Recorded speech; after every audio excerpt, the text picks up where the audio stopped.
Tere! Mina olen Juhan Koppel, Rakett69 teadustoimetaja ja selgitan teile, kuidas juhtida jalgratast mööda kitsast rada.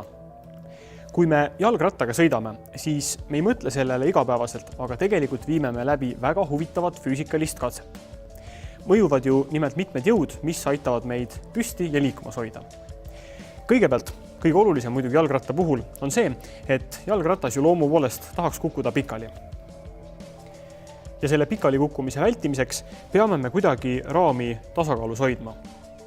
Muidu sõites teeme me seda niimoodi, et me liigutame juhtrauda ning tsentrifugaaljõud aitab meil ratast suruda ühele teisele poole, mistõttu ratturi ning jalgratta masskese püsib kogu aeg ratta toetuspunktide ehk siis maaga kokkupuutepunktide kohal ja tänu sellele püsib ratas püsti. Kuid väga väikese hoo pealt on see efekt tühine või siis seistes üldse olematu ja seega on aeglaselt liikuva jalgrattaga raske püsti püsida. Kui me nüüd tahame sõita selle rattaga mööda sellist rada, siis esimene asi, mida teha, ongi raami stabiliseerimine. Selleks võime me näiteks panna ühe kasutatavatest nööridest raami külge ning kuna tegemist on nööriga, siis peame arvestama, et nööri saab ainult tõmmata. Nööri lükates läheb nöör lihtsalt ju kortsu, kuid tõmmata saab sellest väga edukalt.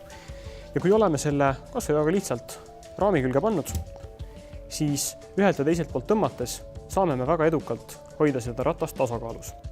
Seega rattaga sõitmise kõige suurem mure on nüüd lahendatud. Järgmine küsimus on, et kuidas sõita õiges suunas, otse. Võiks ju mõelda, et juhtraud, mis liigub, tasuks panna kuidagi raami külge kinni. Kuid see rada on niivõrd kitsas ja pikk, et juhtraud tuleb fikseerida mitte vaid kraadide, vaid lausa minutite täpsusega ning antud vahenditega on sellist tegevust väga keeruline teha. Ma demonstreerin. Kui ratas asetada siia rööpale ning hakata nüüd sõitma, siis näeme, et juba lühikese maa läbides kukub see ratas siit lihtsalt maha. Ja seetõttu ei ole meil võimalik ette nähtud 8 meetrit sellise süsteemiga läbida. Et nüüd ratast juhtida saaks, tuleks kinnitada midagi ka juhtraudade külge. Võtan selleks uued nöörid. Ja teen väga lihtsa sõlme selleks, et lihtsalt juhtrauast kinni võtta. Kui nööri siis saas siduda ning seas nüüd omakorda rahvapäraselt seasõraks kutsutava sõlmega siia külge panna, siis saame me ühte juhtrauda tõmmata. Kuid ainult ühe juhtraua liigutamisest või siis tõmbamisest meil ei piisa, sellepärast et kui me siit juhtrauda liigutame, siis paratamatult me tõmbame raami ühele küljele. Seega tasub panna külge ka teine nöör ja seda siis teisele poole, teisele juhtrauale.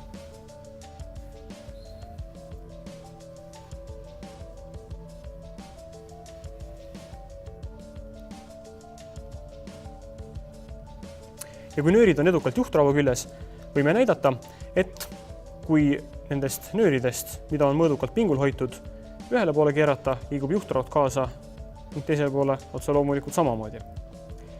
Mida ma ka veel märkame, on see, et kui ma enne demonstreerisin ratta kallutamist selle raami külge seotud nööriga, siis me võime seda sama tegelikult teha ju ka juhtrauast.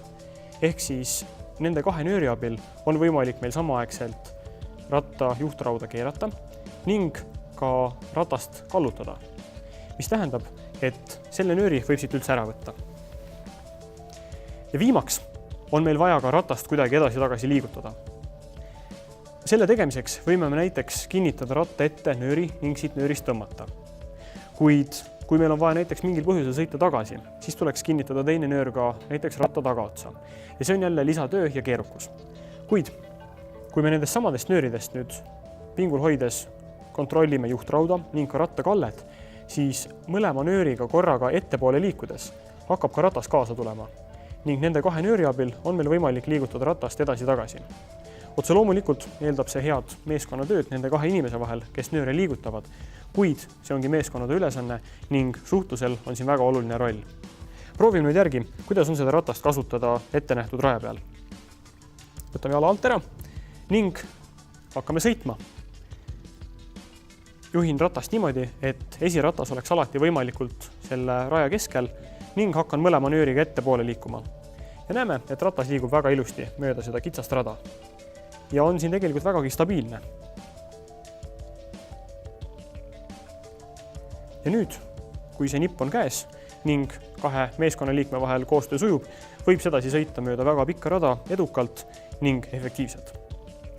Ja täpselt nii lihtne ongi nööride abil jalgratast juhtida.